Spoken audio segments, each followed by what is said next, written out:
What's up, my people? Welcome to my house. A different backdrop than usual. I have nothing written down that I want to say. I just want to come off the top of my heart, come off the top of the dome, and talk to you guys about working 7 days a week.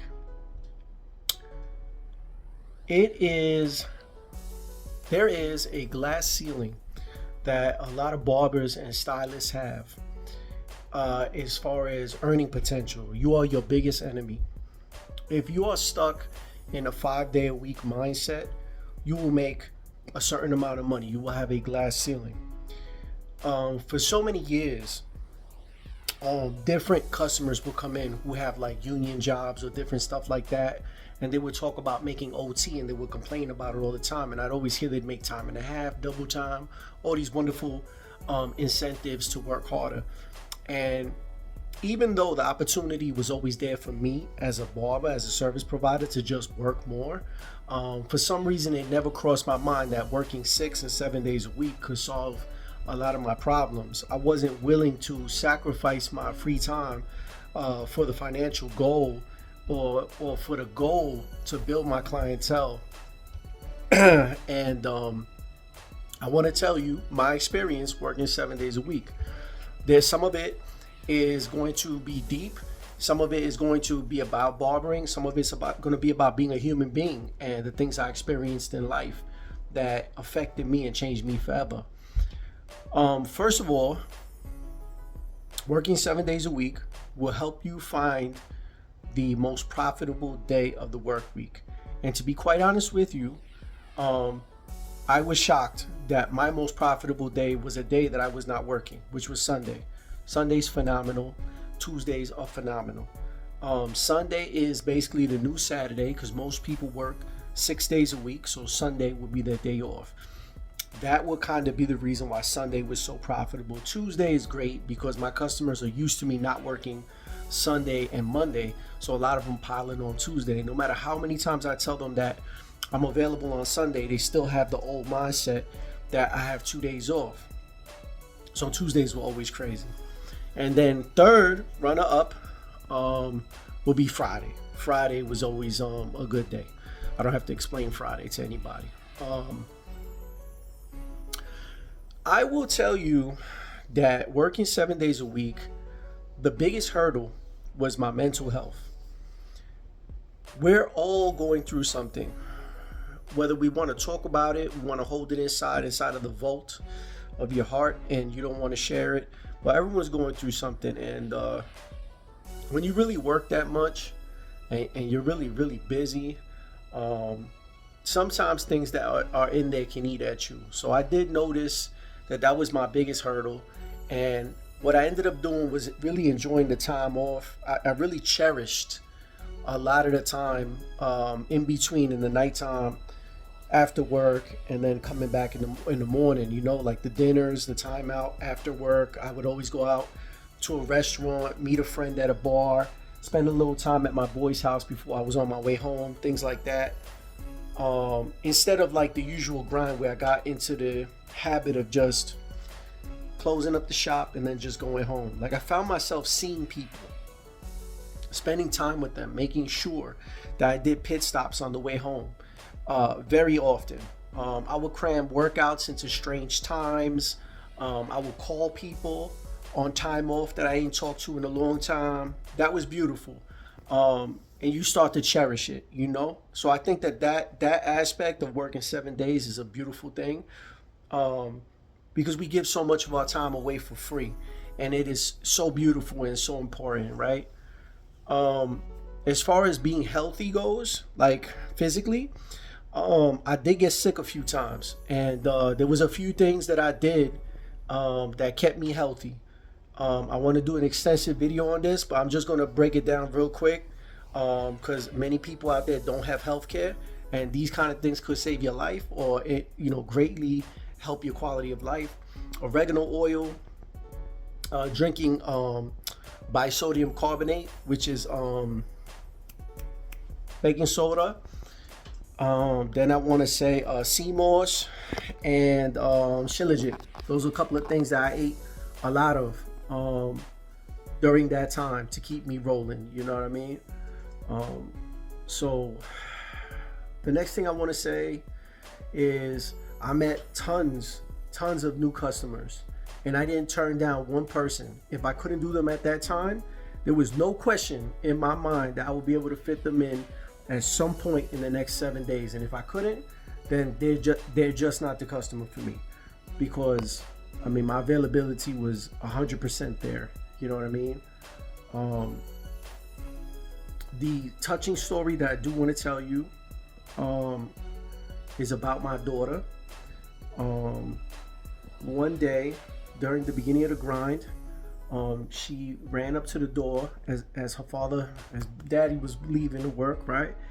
And she was singing The Wheels on the Bus Go Round and Round, and she only knew like 2 words, and she was humming the melody of the rest. And then, you know, I said, baby, I love you. I gotta go. Give her a kiss, give her a hug, and leave. And it breaks my heart to say goodbye to my baby. She's so beautiful, so adorable. I want to be home with her. So then I had no idea that so much time had passed. Maybe 4 or 5 months had passed. Every day grinding from 10 o'clock to 8 o'clock at night at the barbershop. And she chases me to the door, and she's singing The Wheels on the Bus Go Round and Round, and she's using so many more words, and she's filling in where the melodies were. And I lost that time with my baby girl. I lost so much time. I would go to work, and she'd be asleep, or she'd just say goodbye to me, and I get back and she was sleeping already. And she knew so many words to that song, and I couldn't believe it.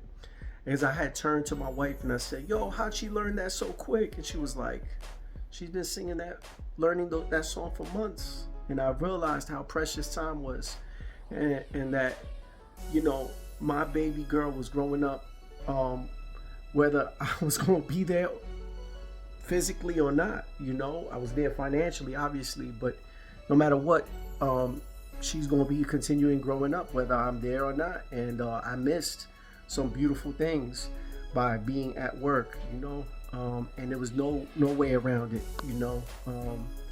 I had gotten a new apartment, and my wife don't work, so I was working real hard to just give them everything that they need and deserve. And it got overwhelming, you know. And when they would call on the video call, being busy with a client, and I try to have like top-notch professionalism. I try not to take the calls, but I forwarded so many calls to voicemail that I realized my life is passing by. My baby girl, seeing her eating spaghetti real quick with a messy face or something like that, or even, you know, anything, I'm missing time, you know. And I learned that no matter how busy you are, no matter how many brothers are sitting in the waiting area screaming and yelling, no matter how many phone calls you get in, you might as well take the call and talk to the people you love. Because, you know what I mean? Customers are here today, they're going tomorrow. They say they love you to death, they're going to be with you forever. But look at how they look at you when you take a 30-second phone call. 2 minutes is like an eternity to a customer if you take that call while they're in the chair. You know what I'm saying? And there's a level of professionalism, and there's a level of you enjoying your life as well. You're still a human being. You know what I mean? So I encourage you guys to please take the phone calls from the family and the friends when they call you when you're at work. Sometimes it's annoying. I already know that. You know that. But if they're here today and gone tomorrow, you're gonna wish that you took that phone call from that loved one, from that customer, that friend, that cousin, whatever, right? That's real. So I guess I want to just jump in and just tell a quick small story real quick. Just it piggybacks off this story. 3 of my grandparents were dead when I was growing up. I ain't even know them. I saw them in photos and that's it, right? 2 in Puerto Rico, and they were dead. And then 1 was from New York. The head Santana, Emilio Santana, my grandfather, was dead. So I knew Crucita, my grandmother, and that's all I had. And she died when I was kind of young. You know what I mean? And, you know, grandparents are super important. This customer got a phone call. He kept forwarding the phone call to voicemail. I said, fam, who is calling you, bro? What shorty is blowing your phone up, bro? He goes, nah, man, it's my grandmother. She's so annoying. Yo, I looked at that, brother, and I was like, yo, pick up that call, man. Your grandmother is priceless, bro. I would do anything to talk to my grandmother one more time. You know what I mean? So he saw that. He saw that sincerity. He saw how I looked. He took the call. He talked to his grandmother. She just want to tell him that she loves him. You know, we're all working. We're all busy. It's okay to take a few seconds. You know what I mean? If somebody leaves you because you picked up the phone, you know what I mean? You lose a customer, then let it be. Let it be. Especially if you believe in your art, you believe in your craft. They can't go nowhere to get what you got. You got that secret sauce, no Diddy. And that's it, right? But anyway, going back to the 7 days a week thing, I picked up so many new customers, so many amazing people from the neighborhood. So many people were saying, I seen the shop. I always wanted to stop by the shop. But due to my work hours or my days off or whatever, I could never get in there. And it was nice to connect with the community, you know what I mean? Obviously, I made more money, obviously. I could not sustain 7 days a week forever. So I ended up dropping it down to 6. So I've been a 6 day a week guy for a long time. And I love 6 days a week. I think 6 days a week is great. I get a lot accomplished during the week. And then at the end of the week, I spend time with my family. Guys, I feel like, oh yeah, I wanted to say this, I'm sorry. If you're already paying for a chair, or you the boss and you paying the rent, you're not paying anymore to be there 7 days or 6 days. So I mean, you're already paying for a place that's, you know, not generating money, so you might as well be there, you know what I mean? That's just a little bit of extra incentive. I mean, if you don't have a clientele, there's no better place for you to be than at work. None. Get an online job in the meantime while you wait for customers. Sell products. Get on AliExpress, Alibaba, or any of these places. Flip something online. What are you doing wasting your time sleeping in late on your day off like that? You know what I mean? Like, make the money while you're young so you could chill out later on. You know what I mean? But you need a healthy balance, right? I'm not trying to say that all you should do is work. All right, guys, that's my experience working 7 days a week. Would I do it again? Absolutely. I would do it again. It trains your mental strength and it builds character. And we all need to suffer to become greater. And that's why I'm such a big fan of things like fasting, food fast, or things that you love, fast. So that this way your body wants it, your mind wants it, right? But you say no to yourself and you become better in the long run. All right, guys, I don't know if any of this will help you as a person or if it was entertaining or it was a waste of your time. I have no idea, but I felt like it was a powerful subject. Guys, Merry Christmas is coming soon. God bless y'all. I'm out. Your family depends on you. There's no excuses. You fail, you know what I mean? Nobody's gonna be there to pick you up. Your family depends on you. And I knew that. So I knew the only person I could lean on is me. And you never know what you're capable of until the only thing that you can do is to do it. All glory to God.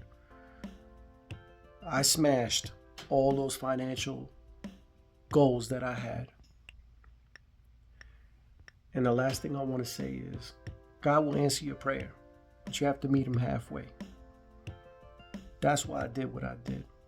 And doing what I did, I learned a lot and I grew as a person.